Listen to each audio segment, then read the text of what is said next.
Taxes की तीन categories हैं। पहले हमें ये समझना होगा कि इनकम टैक्स वो एडजस्टेबल है इनकम टैक्स के अगेंस्ट। सेकंड ये है सेल्स टैक्स। सेल्स टैक्स जो है वो सेल टैक्स के अगेंस्ट एडजस्टेबल है। उसके बाद कस्टम ड्यूटी है।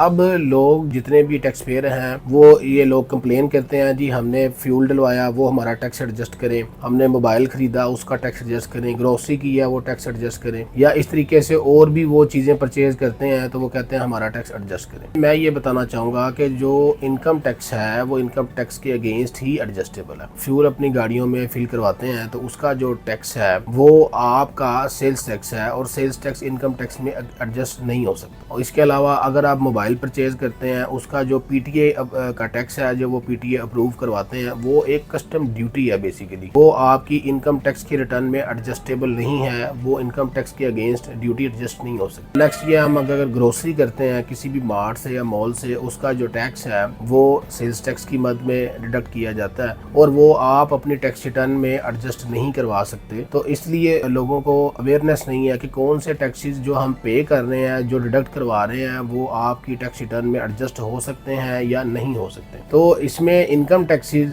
इसमें मैं एक बात गाइड करता चलूँ कि जितने भी टैक्सेस जो डिडक्ट हो रहे हैं ना आपके पास, उसमें देखेंगे जो टैक्सेस एडजस्ट जो कट रहे हैं, डिडक्ट हो रहे हैं, उसके आगे सेक्शन लिखा होता है। अगर आप वो सेक्शन को ध्यान से पढ़ लें या देख लें, उस पर पता लग जाएगा कि ये टैक्स किसकी मद में कट रहा है। बिल फॉर द प्रॉपर्टी की बात करते हैं तो प्रॉपर्टी का जो टैक्स है 236K में या 236C में कटा होता है, डिडक्ट हुआ होता है। तो वो टैक्स है प्रॉपर्टी से रेलिवेंट है, या वो प्रॉपर्टी खरीदने से रेलिवेंट है, या प्रॉपर्टी बेचने से रेलिवेंट है। अब वो जो टैक्स है वो सिर्फ इनकम टैक्स की लायबिलिटी के अगेंस्ट ही एडजस्ट हो सकता है या वो लायबिलिटी में रिफंड हो सकता है। इसके अलावा जो अगर आप किसी को सप्लाई करते हैं उसका जो टैक्स है उसका सेक्शन लिखा होता है 153(1)A में सप्लाई होती है, 1B में अगर कटा होगा तो वो सर्विसेज होगी, 153(1)C में कटा होगा तो वो कॉन्ट्रैक्ट्स होंगे। तो अगर इन सेक्शन के अगेंस्ट टैक्स कटा होता है तो वो आपकी इनकम टैक्स के लायबिलिटी के अगेंस्ट एडजस्टेबल है, वो एडजस्ट हो सकता है। इसके अलावा अगर आप प्रॉपर्टी पे रेंट वगैरह पे कर रहे हैं तो उसमें जो टैक्स आपका डिडक्ट हो रहा है वो आपका एडजस्टेबल है 155 सेक्शन में, वो आप अपनी लायबिलिटी के अगेंस्ट एडजस्ट कर सकते हैं। इसके अलावा 149 में सैलरी है, अगर आपका सैलरी में टैक्स डिडक्ट हो रहा है तो वो भी आपकी टैक्स लायबिलिटी के अगेंस्ट सैलरी में से डिडक्ट हो सकता है। इसके अलावा आप 147 एडवांस टैक्स है, उसमें अगर आपने कोई टैक्स जमा करवाया है वो भी एडजस्टेबल है। लेकिन जो सेल्स टैक्स है, जो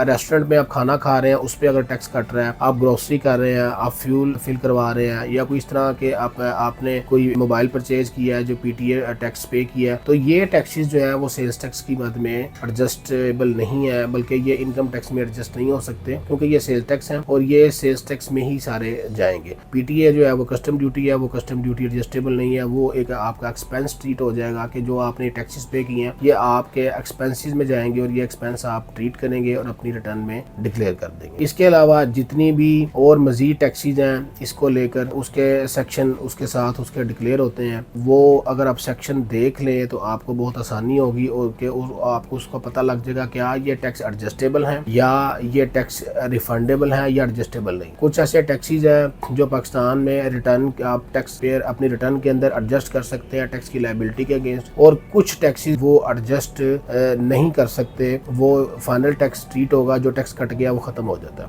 और कुछ टैक्सेस है वो रिफंडेबल है कि अगर आपने अपनी टैक्स लायबिलिटी के अगेंस्ट वो टैक्स एडजस्ट किया है और वो टैक्स बकाया अगर आपका ज्यादा चला गया, गवर्नमेंट को बच जाता है, तो वो आप FBR में रिफंड क्लेम कर सकते हैं, उसकी एप्लीकेशन एक प्रॉपर दे के अपना रिफंड को क्लेम कर सकते हैं। तो ये टैक्सेस की थोड़ी सी स्क्रूटनी है। अगर ये आप लोगों को नॉलेज में पता लग जाए कि कौन से टैक्सेस जो है हम कटवा रहे हैं या हम पे कर रहे हैं तो वो एडजस्टेबल हैं, कौन से रिफंडेबल हैं या कौन से एडजस्टेबल नहीं है, तो इसके लिए टैक्स पेयर को बहुत आसानी होगी। और उनका ये कहना कि जी हम तो इतना टैक्स पे कर रहे हैं, हम हर चीज पे टैक्स पे कर रहे हैं, हम बिजली पे कर रहे हैं, ग्रोसरी पे कर रहे हैं, फ्यूलिंग पे कर रहे हैं, मोबाइल परचेज कर रहे हैं, गाड़ियां परचेज कर रहे हैं, कोई भी चीज एसेट परचेज कर रहे हैं, प्रॉपर्टी परचेज कर रहे हैं, हम इतना टैक्स पे कर रहे हैं तो हम अपने टैक्स रिटर्न की लायबिलिटी पे मजीद टैक्स पे नहीं करेंगे। तो ये अगर इन चीज़ों का नॉलेज इनको हो जाएगा तो मेरा ख्याल है काफ़ी बेहतरी होगी कि टैक्सेस की स्क्रूटनी और उनको स्ट्रीमलाइन करने में आसानी होगी।